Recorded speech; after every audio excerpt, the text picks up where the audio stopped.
Hello everybody, Cal Banyan here. We're back with Cal Banyan's Hypnosis, etc. And I've got the ever brilliant Erika Flint with me once again. Oh gosh, I hope you enjoyed that last podcast. If you haven't seen that last podcast on the new 5-path induction, you need to go back and watch that because I think it's going to be one of the most important ones that we do this year. But onward and upward. Today we're going to talk about something that is all too often overlooked, and that is the power of the emerging process.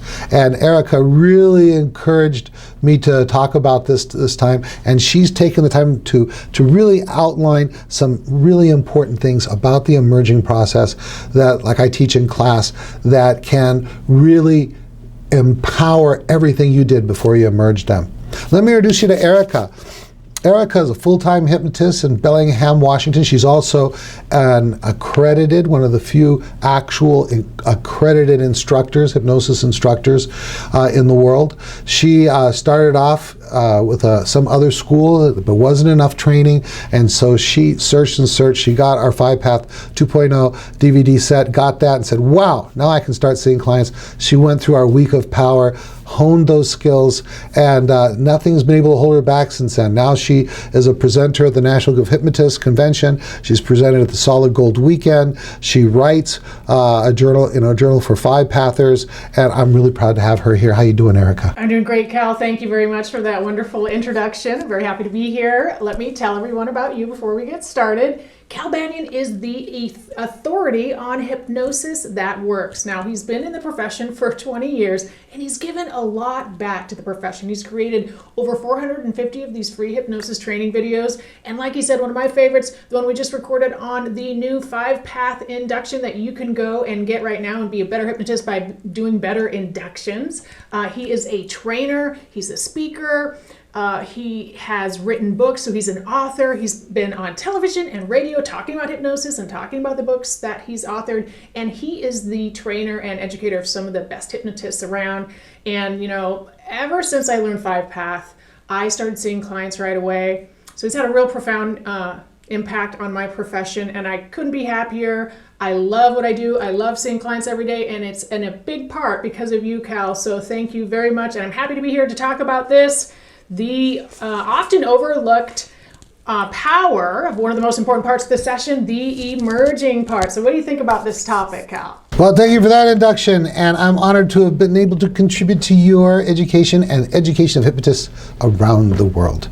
Yeah, you know, you kind of pressed me to do this topic. It's a wonderful topic. Too many hypnotists don't understand the things that Erika is going to very clearly articulate for you. I think she's got an entire list of reasons and how-tos. Why don't you proceed? All right, well, one of the reasons that I wanted to talk about this was because I started noticing as I'm, as I continue with my work that clients seem to, like, once you tell them, okay, in a moment, I'm going to count from 1 to 5, or I'm going to count from 1 to 3, and I'm going to ask you to emerge, I'd like you to emerge from hypnosis. Now, the moment that you tell your clients that they're about ready to emerge from hypnosis, it's almost as if, there's a little bit more sense of relief, which makes the client even more suggestible. So I want you guys to make sure that you're utilizing this very important part of the session effectively so that you can help your clients as much as possible. Anything you want to say about that, Cal? Yeah, just real quick, we use the word emerge, not wake up or awaken. The problem with the word wake up or awaken is that it implies that they should have been asleep. And clients will recognize right away they weren't asleep, and they will think, oh, I didn't do this right. And that's one of the most negative thoughts or suggestions they could have at the end of the session. You see, psychology's done a lot of research into the timing of things. And there's this theory, or actually it's more of a principle, of primacy recency. Let me tell you what that means. Like when you go through an event or you do a task, that which you remember most is what happened at the beginning and what happens at the end. For example, if I took 10 volunteers, read them a list of 30 names, and then had them write down all the names they would remember, they would mostly remember the first and the last. And so this is the importance of doing a convincer in the beginning of the session and also ending your session in a powerful way. And we don't want them thinking, oh, this didn't work, I didn't fall asleep. Instead, we want to do all the things that Erika is going through so that they have a very powerful ending. When you're a rock band, right, you go to a concert or whatever, they don't end the concert with just any old song. They end it with the biggest, most powerful hit they have, so that you leave remembering that when you think about the band. Is that what you meant, Erika? Yeah, absolutely. And, so let's just get started. I have a list of things here. You want to reinforce any insight that the client had during the hypnosis session. So one of the ways that we gather insight from our clients, at least as five pathers, we ask a very important question, put an ending on this sentence. I've changed because now I know. And your client will tell you what they know now, the insight that they've gathered. And I've changed because now I feel. I always write that down. And when I'm emerging the client, I say, and you have changed because you know this, and now you feel this. And then you can give them even more hypnotic suggestion if you want to while you're emerging them. So you're reinforcing, you're reiterating repetition, right? Repeating what they've learned in that hypnosis session. Anything you want to say about that, Cal? Yes. So, one, you give them that number, like exactly like Erika says, just like I teach in class, there's a part of them that goes, good, it's over. I mean, that last little scared part of them goes, it's over. And now you want to fire in a suggestion, the most important suggestion, 1, 2, or 3 times before you go on to 2. Perfect. Continue. All right. So then I also like to give them a convincer for, the convincer for the color red. I really like this. You're going to see this color red, and it reminds you of every good and positive suggestion that you learned here today. And I would say a good percentage of my clients come back in and say, I saw red everywhere. And what's really cool about this is this week I had a client come in. I can tell that she's well supported by her colleagues and friends. She told me, Erika, my friends and colleagues, they started wearing red at work because they wanted to help me be successful. And I thought that was really sweet. What do you think about that, Cal? Wow, that's great. Okay, so I want to, in my book, Hypnosis and Hypnotherapy, Basic to Advanced Techniques for the Professional, co-authored with Jerry Keim, I mentioned this. And it was the first time I wrote about it, I think, and I gave credit to where it came from. And I don't know where he got it from, but I got it from Don Monton. And it goes something like this. Over the next couple of days, longer if you like, the color red is going to stick out more than any other color. It could be brighter, sharper, or clearer to you.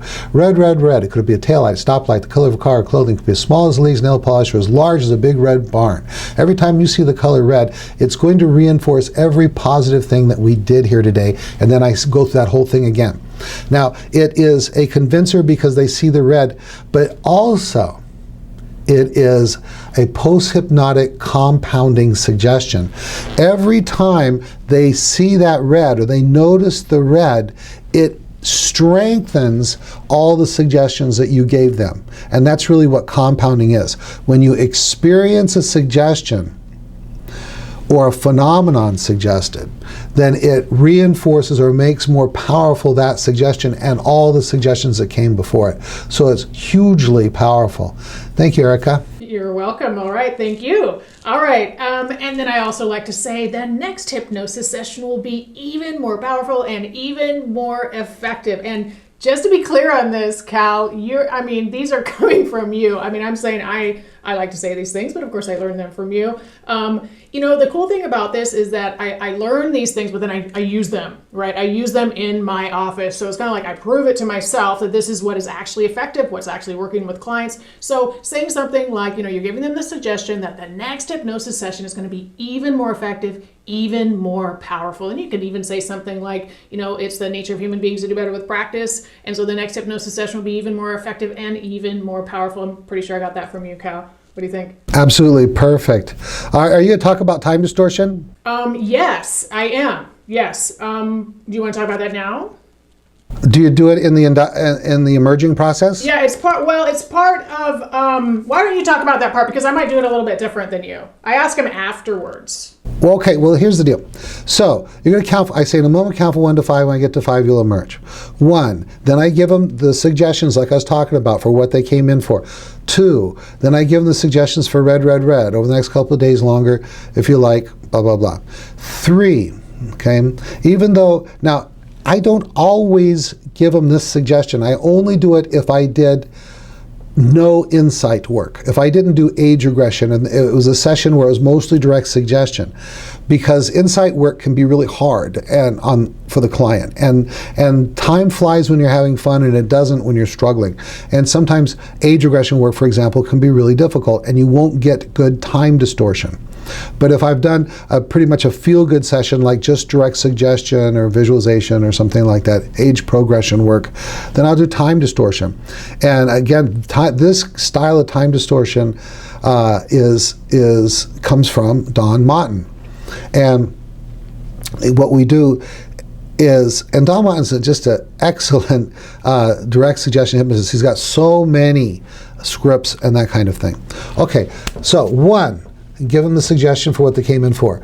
2, emerging more and more over the next couple of days longer, if you like, the color red's going to stick out more than ever before, blah, blah, blah, blah. Number 3, even though we just spent a few minutes today doing hypnosis, you're going to be surprised, amazed at how good it's made you feel. That's right. Even though we just spent a few minutes today doing hypnosis, you're going to be surprised, amazed at how good it made you feel. Okay. Then after they emerge, we'll say, hey, just off the top of your head, how many minutes do you think we spent doing hypnosis? And there's more to it that I can really go into in this really short podcast. But what happens is, most people, if I ask you right now, watching this video, in your mind, how long is a few minutes? And most people are going to say somewhere between 3, because 2 is a couple, 3 to maybe 7 is a few, or 3 to 5. 5 or more is often thought of as several minutes. So I'm giving them the suggestion covertly that we've only been doing this for 3 to 5 minutes, maybe 10 max, right? And they've had a good time. Time flies when you're having fun. And what they will do is, when they emerge, I'll say, just off the top of your head, how many minutes do you think we spent doing hypnosis today? And they tell me, then I'll take their attention to the clock, and when they see that it was 20, 30 minutes, they are very, very convinced. So it's a really good convincer. And ultimately, to do that, you have to plan ahead of time by having them check the start time, so that they know that 20 or 25 or 30 minutes went by and they thought it was just 5. Is that the way you understand it from class? Yeah, and I do that. You're right. I'm glad that you pointed out that it's typically something you do perhaps like in maybe one of the first sessions you do with the client when you're not doing the insight work, and maybe that's why I didn't write. I put it down, time distortion, as something that I check at the end, because that's really what you do. When you're done emerging them, then at some point you're going to ask them, how long do you think that was? And it's a great convincer, because most clients will underestimate how long it's been. They'll say, oh, it's been 10 minutes or it's been 15 minutes. And in reality, it's like 30, 35 minutes, maybe 40, depending on how much time you spent with them, of course. So it's a very clear and compelling convincer for clients. Awesome. And it works even better if you do take the time to say, it's just been a few minutes. Right. And again, the way I phrase it's kind of some tung fu in there, right? Because I'm not saying we've only been doing this for 5 minutes. We've only been doing this for 5 minutes. That kind of thing, which someone might think that's kind of fishy. I say, even though we just spent a few minutes doing hypnosis today, you're going to feel wonderful. You're going to feel great. You're going to be successful. So it sounds like what I'm emphasizing is that they're going to feel good and be successful. Okay, but really that's so that suggestion, it's only been a few minutes, doesn't even really get noticed consciously, and helps to reset their unconscious clock, you see. Very good. All right, well, the next one that I have down is, you're going to say something to your client, perhaps like, 4, depending on how many times you're counting, right? Preparing to open your eyes, feeling great, right? You're giving them the suggestion for feeling great. Or perhaps if their insight was hopeful, if their insight was, wow, I feel relieved, then you might say that instead, feeling relieved, feeling hopeful, feeling great, whatever it is. You can say more than one thing. Of course, you want to just continue to repeat and reinforce those insights that they got and how they were feeling. And then, 5, opening your eyes, feeling great. And then, you can look at your client and nod your head, and you do feel great, don't you? Something like that. What do you think, Cal? Exactly. As soon as they open their eyes, say, look at me. And you do feel good, don't you? Now, that should be delivered as a suggestion, not a question. And you do feel good, don't you? That would be not what we're trying to do. You go, and you do feel good, don't you? And that is a suggestion with the implied tone that says you need to agree with that. And you do feel good, don't you? And nod your head.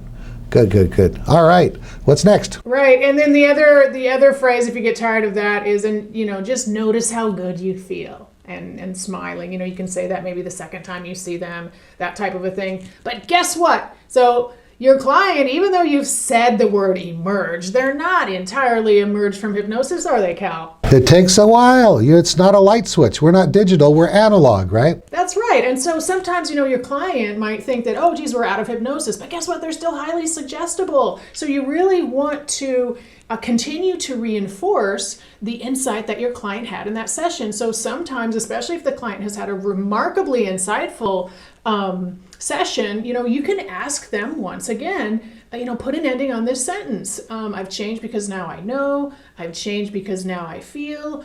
You might ask them a question like, hey, did you surprise yourself today? Or, was anything surprising to you? You really want to help your client reinforce the shift that's taken place for them in that session. What do you think, Cal? Perfect. That's when I designed that technique.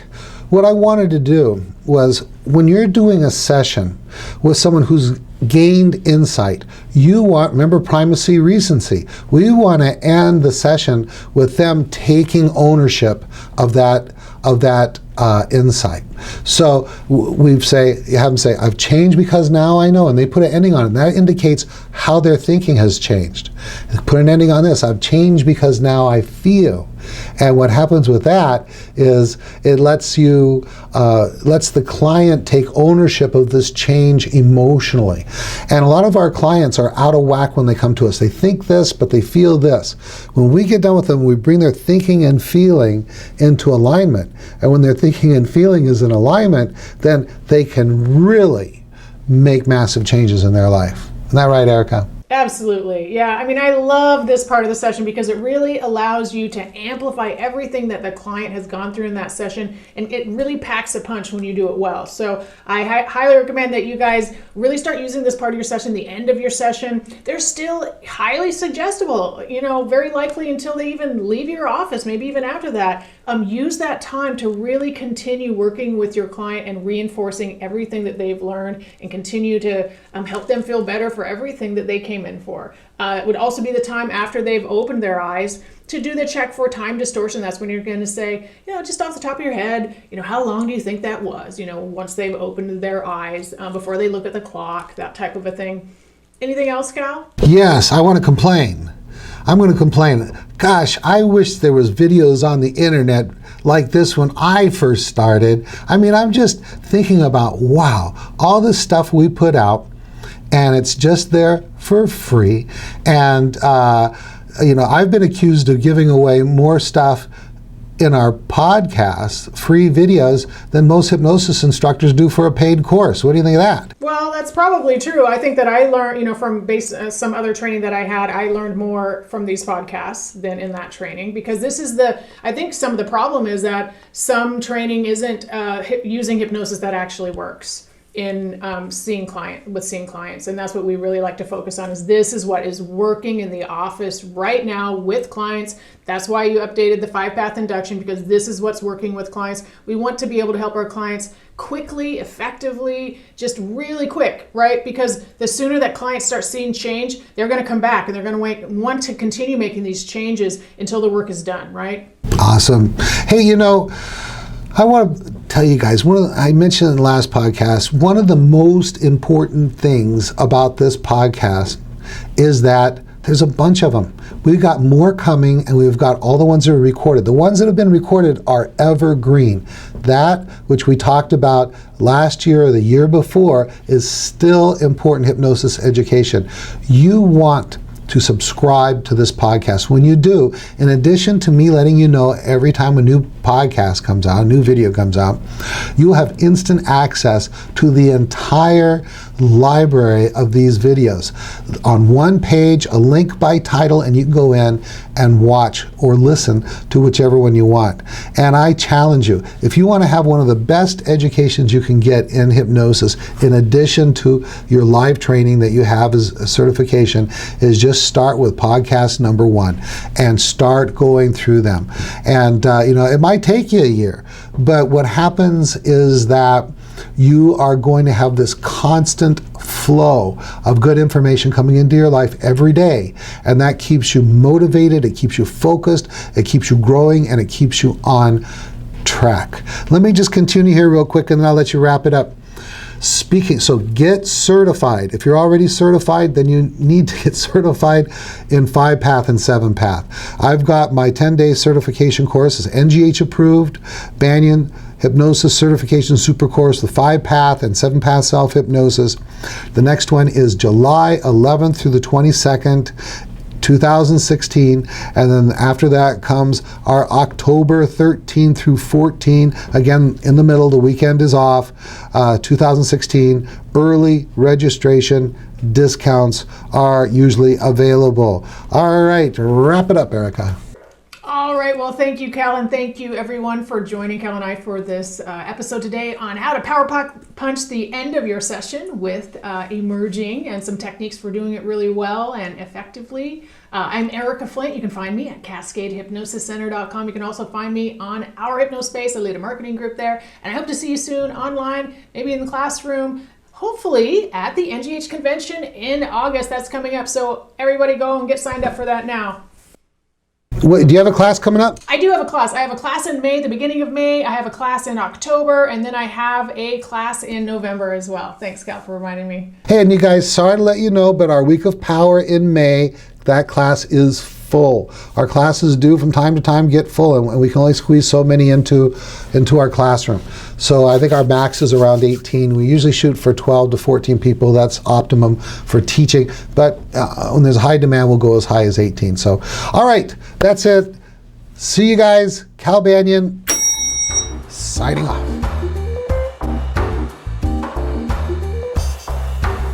This recording is the property of Cal Banyan and the Banyan Hypnosis Center for Training and Services, Incorporated.